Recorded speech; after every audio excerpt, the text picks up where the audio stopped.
हम इस बात पर आस्था रखते हैं कि मानवता केवल संपूर्ण जगत का ही नहीं, समस्त ब्रह्मांड का केंद्र है। हमारा ये मानना है कि पृथ्वी और उसके सभी संसाधन केवल हमारे लिए और हमारी खुशी के लिए बनाए गए हैं। ये विश्वास आगे चलकर धर्मों का रूप ले लेता है। कुछ धर्म आलोचना का स्वागत करते हैं और कुछ रूढ़िवाद की वजह से बाहरी विचारधाराओं को स्वीकार करने से इनकार कर देते हैं।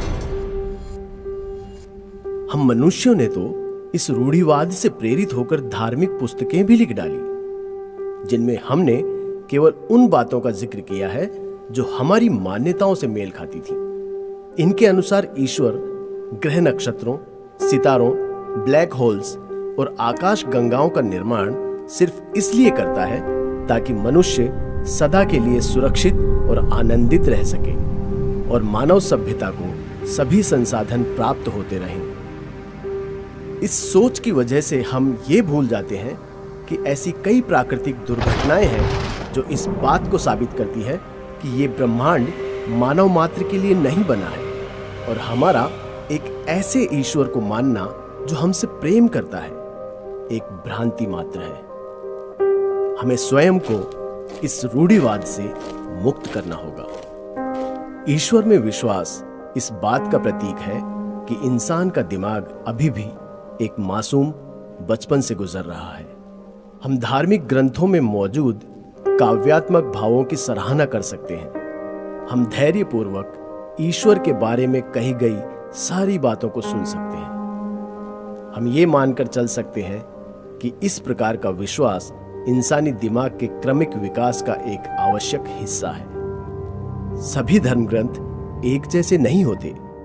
कुछ जैसे कि भक्ति वेदांत और बौद्ध, जैन, यूनानी और मिस्र के धर्म और ताओ, कन्फ्यूशन और शिंतो ग्रंथ अपने से विपरीत विचारधाराओं को सम्मान देते हैं और उन पर वार्ता करने को तैयार रहते हैं। कुछ और ग्रंथ जैसे बाइबल और कुरान ये मानकर चलते हैं कि इंसानी दिमाग पिछड़ा हुआ है और तर्क संगत दृष्टि से आगे नहीं बढ़ सकता। सच तो ये है कि फसलें हमारे लिए नहीं उगती। फल और मसाले इसलिए स्वादिष्ट नहीं होते ताकि वो इंसान को अच्छे लगें। फसलें उगती हैं और इंसान उन्हें खाते हैं, बस। नदियां इसलिए नहीं बहती क्योंकि हमें पानी की आवश्यकता है।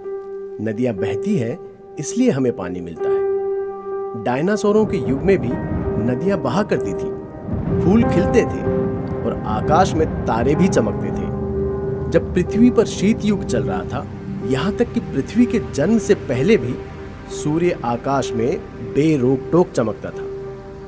अगर हमारा सूर्य और हमारी आकाश गंगा अचानक गायब हो जाए तो बाकी के ब्रह्मांड को उतना ही फर्क पड़ेगा जितना कि एक जुगनू के मरने से दिन की रोशनी को फर्क पड़ता है।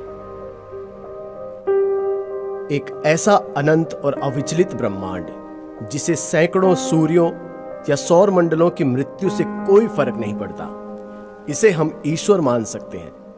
पर यह विचार हमारी कल्पना के ईश्वर से बिल्कुल अलग है। यह मानवता का ईश्वर नहीं होगा, यह ब्रह्मांड का ईश्वर होगा। पृथ्वी पर मानव जीवन का प्रकट होना और पृथ्वी का ब्रह्मांड के अनंत चक्र के बीच प्रकट होना, ये दोनों बातें बहुत छोटी हैं। इतनी छोटी कि ब्रह्मांड के इतिहास में इनका जिक्र भी जरूरी नहीं होगा। प्रकृति का हमारे अनुकूल होना एक संयोग मात्र है। जब तक ये संयोग जारी है तब तक हम जिंदा रहेंगे और जब तक हम जिंदा हैं तब तक हम इस संयोग को ईश्वर मानकर कुछ फूल अर्पण कर सकते हैं।